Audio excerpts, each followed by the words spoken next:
Friends, welcome to Azad academy online classes.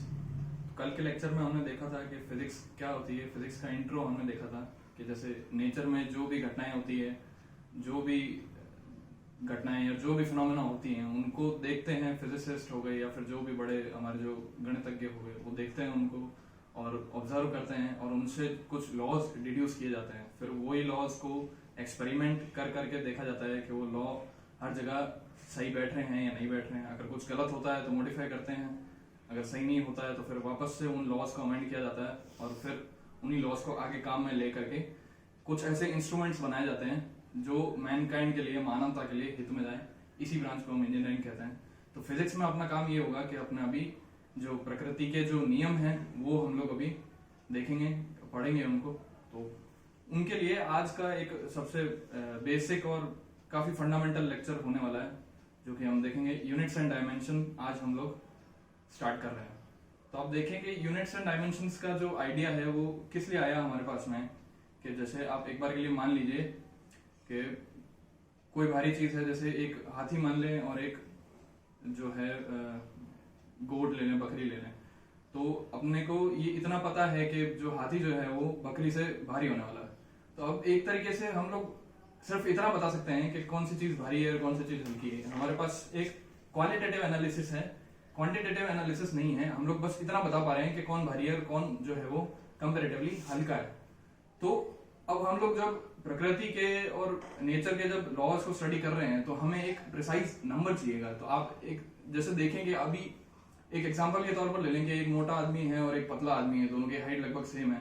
तो हमें इस बात का आइडिया हो जाएगा कि जो मोटा आदमी है वो पतले वाले से ज्यादा भारी है, उसमें ज्यादा वजन होगा, ज्यादा मास होगा उसका।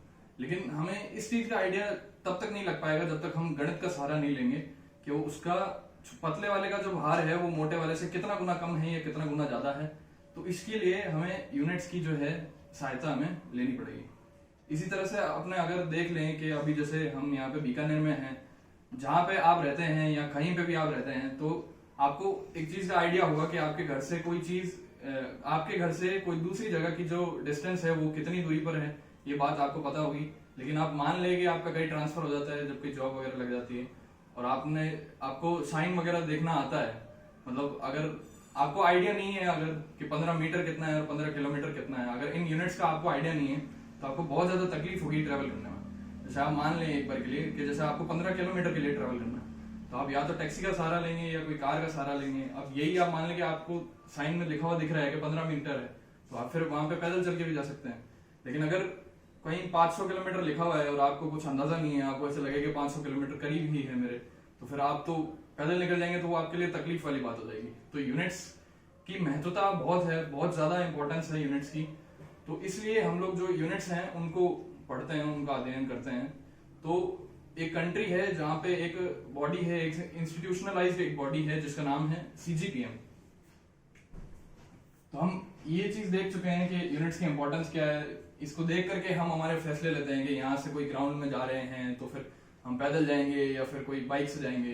तो वो चीज हम लोग देख के डिसाइड ऐसे करते हैं कि वो चीज जो है वो कितनी दूर है। तो हम ये एकदम आराम से देख पा रहे हैं कि जो हमारे जो डेली लाइफ में भी इकाइयों की जो महत्वता है वो बहुत ज्यादा है। तो अभी इंपॉर्टेंस ऑफ यूनिट हम देख चुके हैं। अब यूनिट्स जो डिसाइड करती हैं वो एक कोई कंट्री है, उसके अंदर एक इंस्टीट्यूशनलाइज्ड बॉडी है जिसका नाम है CGPM। ये लोग डिसाइड करते हैं कि कोई भी चीज का जो मास है वो या तो मास का बात ले लें या फिर लेंथ की बात ले लें या टाइम की बात ले लें। तो कोई भी चीज का जो बेसिक यूनिट है, जैसे हम मास के लिए हम लोग किलोग्राम यूज करते हैं, टाइम के लिए हम लोग सेकंड यूज करते हैं या फिर आर यूज करते हैं, या फिर लेंथ के लिए हम लोग मीटर या किलोमीटर यूज करते हैं।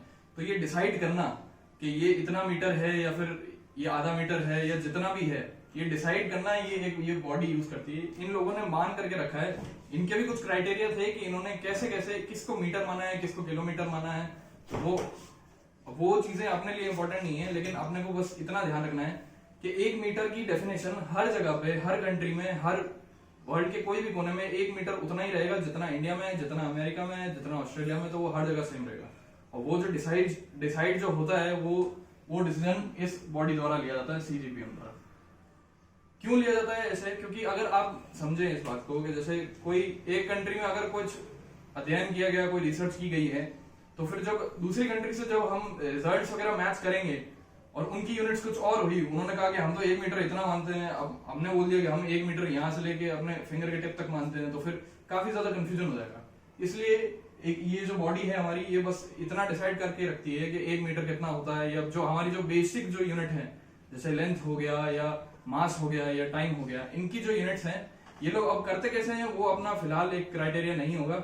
हमें बस इतना ध्यान रखना है कि 1 मीटर की जो लंबाई है वो हर दुनिया के हर कोने में उतनी होगी, 1 सेकंड जो टाइम है वो भी दुनिया के हर कोने में उतना ही होगा, और हमारा जो 1 किलो जो मास है वो भी हर जगह पे उतना का उतना ही होगा। तो हम लोग ये देख चुके हैं कि हम यूनिट्स जो है वो डिसाइड कैसे होती है। तो अब हमारा तीसरा टॉपिक जो है वो है फंडामेंटल और डिराइव्ड यूनिट्स। फंडामेंटल और डिराइव्ड यूनिट्स क्या है कि आप यूं देखें कि जितनी भी यूनिट्स हैं हमारे पास में, कुछ यूनिट्स फंडामेंटल यूनिट्स हैं और कुछ यूनिट्स जो है वो डिराइव्ड यूनिट्स हैं। तो फंडामेंटल यूनिट्स क्या यूनिट्स होती हैं? जिन यूनिट्स को एक्सप्रेस करने के लिए हमें कोई दूसरी यूनिट की सहायता ना लेनी पड़े, उनको हम लोग फंडामेंटल यूनिट्स बोलेंगे। जिस तरह से हम देख सकते हैं कि ये हमारे पास में कुल जो है वो 7 फंडामेंटल यूनिट होती हैं। लेंथ होता है, मास होता है, टाइम होता है, टेम्परेचर होता है, करंट होता है, अमाउंट ऑफ सब्सटेंस और कैंडेला होता है। फिलहाल हमारे लिए ये इतनी ही इंपॉर्टेंट है, और अभी देखा जाए मैकेनिक्स के पर्पज से तो ये फिर ये सिर्फ 3 ही यूनिट बहुत ज्यादा इंपॉर्टेंट है।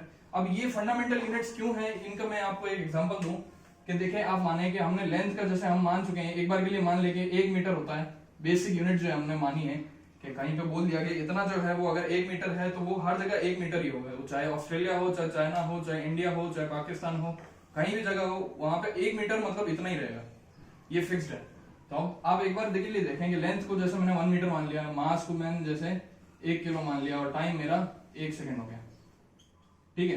तो अब इनको हम मान चुके हैं। अब कहीं पे यूज करते हैं कि मैंने मास की यूनिट कुछ चेंज कर दी, 1 किलो की जगह हमने कुछ एक राम ले ली, या फिर श्याम ले ली, या घनश्याम ले ली। तो आप कुछ भी देखें कि कोई अगर दूसरी यूनिट अगर चेंज होगी तो मेरा, अब मैंने जैसे मास में चेंज किया है तो मुझे ना तो लेंथ में फर्क पड़ेगा ना मुझे टाइम में फर्क पड़ेगा। तो आप देखें कि कोई भी एक ऐसी जितनी भी यूनिट है जिनमें अगर कोई एक में चेंज करें तो कोई दूसरे में फर्क ना पड़े, ये मेरी जो यूनिट्स होंगी वो मेरी फंडामेंटल यूनिट्स होंगी।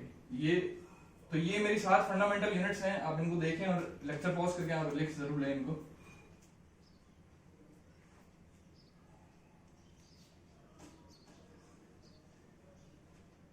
दूसरा बात अपने पास में है डिराइव्ड यूनिट्स। डिराइव्ड यूनिट्स और कोई नई यूनिट्स नहीं है, ये सिर्फ वही यूनिट्स हैं जो कि हम फंडामेंटल यूनिट्स से डिराइव करते हैं। जैसे आप कक्षा 9वीं या 10वीं में पढ़ के आए होंगे, फोर्स जो है वो मास इनटू एक्सेलरेशन होता है। तो आपने को मास का पता है, जो क्या बोलते हैं यूनिट जो है वो किलोग्राम होता है, एक्सेलरेशन जो है वो मीटर पर सेकंड स्क्वायर होता है। तो हम देख सकते हैं कि ये यूनिट जो है, फोर्स की जो यूनिट है, उसमें मेरा लेंथ भी आ रहा है, मेरा मास भी आ रहा है, मेरा टाइम भी आ रहा है, सेकंड आ गया, लेंथ आ गया और मास भी आ गया। तो आप देखें कि मैं अगर मास की यूनिट को कहीं पे चेंज करता हूं कि 1 किलो जो है वो मेरा, मैं कोई ऐसी कंट्री में गया जहां पे 1 किलो को 10 राम के बराबर मानते हैं। राम कुछ नहीं है, इसको देख करके डरने की जरूरत नहीं है। आपने जैसे किलोग्राम है, ऐसी कुछ राम मैंने ले लिया कि कोई दूसरी कंट्री में ऐसी कोई यूनिट होगी जहां पे 1 किलोग्राम जो है वो 10 राम के बराबर है। तो अब अगर उस कंट्री में हम लोग फोर्स अगर देखेंगे तो वहां पे हमें मास की जगह पे 1 किलो जो होगा, वहां पे किलोग्राम की जगह 10 राम रखना पड़ेगा, बस इतना सा फर्क है। तो रिजल्ट हम लोग जब चेंज करते हैं, कोई एक फंडामेंटल यूनिट के अंदर हम लोग जब भी चेंज करेंगे तो डिराइव्ड यूनिट्स में उसका जो है वो फर्क आ जाएगा। तो डिराइव्ड यूनिट्स की सिंपल डेफिनेशन यही है कि ऐसी यूनिट्स जो फंडामेंटल यूनिट्स से डिराइव होती हैं, उनसे बनाई जाती हैं, उनको हम लोग डिराइव्ड यूनिट्स बोलते हैं। तो ये भी हमारा हो चुका है। जैसे वर्क हो गया, पावर हो गया, या फिर एनर्जी हो गया। आप जैसे देख सकते हैं फोर्स का हम देख ही चुके हैं, वर्क का देख लें अगर तो वो फोर्स इनटू छोटा डिस्प्लेसमेंट होता है F डॉट dr, ये होता है। तो अपने को फोर्स का पता है kg इंटू मीटर पर सेकंड स्क्वायर, इंटू में मीटर और आ जाएगा। ये मीटर क्या है इंटू में, क्योंकि F इंटू डिस्प्लेसमेंट जो होता है, अभी आप एक बार के लिए ये फॉर्मूला एक बेसिक सही रखें, F W equal to F dot S तो जब भी मैं एस से डॉट प्रोडक्ट करूंगा, मल्टीप्लाई करूंगा, तो इनटू में एम लिख दूंगा, तो ये मेरे पास फाइनल यूनिट जो आएगी वो मेरे पास आएगी केजी इंटू मीटर स्क्वायर पर सेकंड स्क्वायर। तो हम देख सकते हैं कि इसमें जो है वो फंडामेंटल यूनिट्स का बहुत ज्यादा यूज आ रहा है, जैसे इसमें किलोग्राम भी है, इसमें लेंथ की यूनिट मीटर भी है, इसमें लेंथ की, इसमें जो टाइम की यूनिट है सेकंड भी है। तो मैं कोई में भी एक में भी चेंज करूंगा तो मेरा जो पूरा जो यूनिट है उसमें कहीं ना कहीं चेंज आ जाएगा। तो डिराइव्ड यूनिट्स मेरा जो है वो इस तरीके से काम करता है।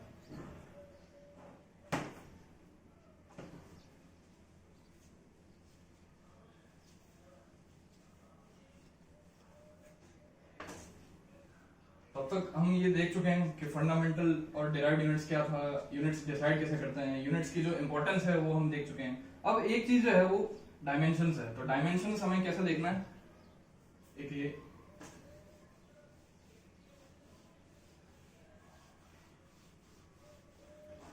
आप देखें, अभी मैंने एक बात बोली थी कि जितनी भी डिराइव्ड क्वांटिटीज हैं उनको हम लोग फंडामेंटल क्वांटिटीज से ही बनाते हैं, उन्हीं से डिराइव किया जाता है। तो हम लोग क्या करते हैं कि जो भी कोई दूसरी क्वांटिटी है फंडामेंटल क्वांटिटी के अलावा, जब भी कोई दूसरी क्वांटिटी आती है, जैसे फोर्स हो गया या वर्क हो गया या फिर एनर्जी हो गया, दूसरी कोई भी क्वांटिटी है, उसको जब भी हम बनाते हैं तो उनको जब हम फंडामेंटल जो क्वांटिटी है, फंडामेंटल जो यूनिट है उससे जो बनाने की कोशिश करते हैं, तो उनके अंदर फंडामेंटल जो क्वांटिटीज है उनकी कुछ पावर की टर्म्स में उस क्वांटिटी को हम लोग एक्सप्रेस करने की कोशिश करते हैं। जैसे आप देखें एक बार के लिए कि मैं जैसा डायमेंशन, एक बार हेडिंग डाल लें,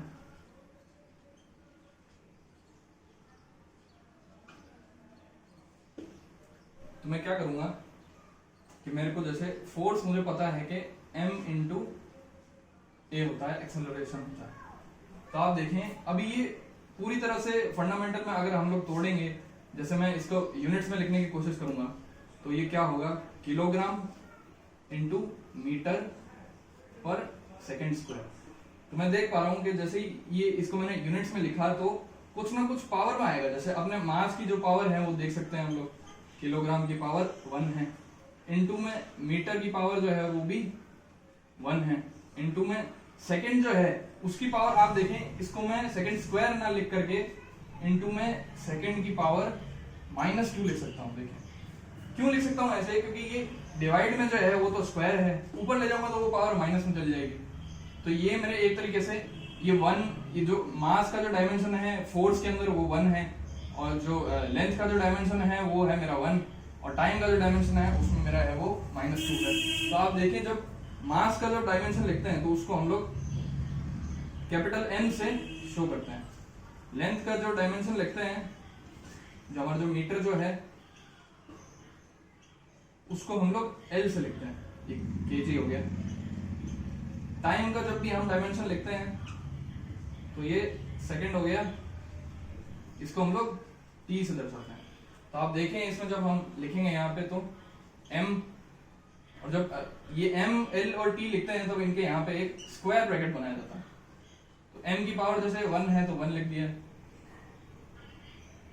और ये माफ कीजिएगा, ये ऐसे होगा कि यहाँ पे मैंने एक पूरा स्क्वायर ब्रैकेट बनाया, यहाँ पे M लिख दिया, इसकी जो पावर है मुझे पता है कि 1 है तो ये 1 हो जाएगा। यहाँ पे L की जो पावर है वो 1 है, यहाँ पे ये जैसे मीटर था तो L लिख के ये 1 हो जाएगा। सेकंड की पावर जो है वो -2 है, तो टाइम की पावर हम लोग क्या कर देंगे, -2 हो जाएगा। 1 होता है तो बेसिकली हम लोग लिखते नहीं है, तो अपने कुल मिलाकर के फोर्स का जो डायमेंशन है वो इस तरीके से लिख सकते हैं, M, L और T -2। तो हमने आज ये देख चुके हैं कि फोर्स का जो डायमेंशन है वो हमें कैसे लिखना है। तो डायमेंशन बेसिकली और कुछ नहीं है, जब हम डिराइव्ड क्वांटिटीज लिखते हैं तो उनमें जो फंडामेंटल क्वांटिटीज का कोई एक्सपोनेंट का जो प्रोडक्शन होता है बाकियों के साथ में, आप जैसे देख रहे होंगे मास है इंटू एक्सेलरेशन है, केजी इंटू मीटर पर सेकंड स्क्वायर है, तो आप देखेंगे सेकंड की जो है वो पावर -2 से मल्टीप्लाई हो रहा है मीटर, और जो मास का यूनिट है किलोग्राम।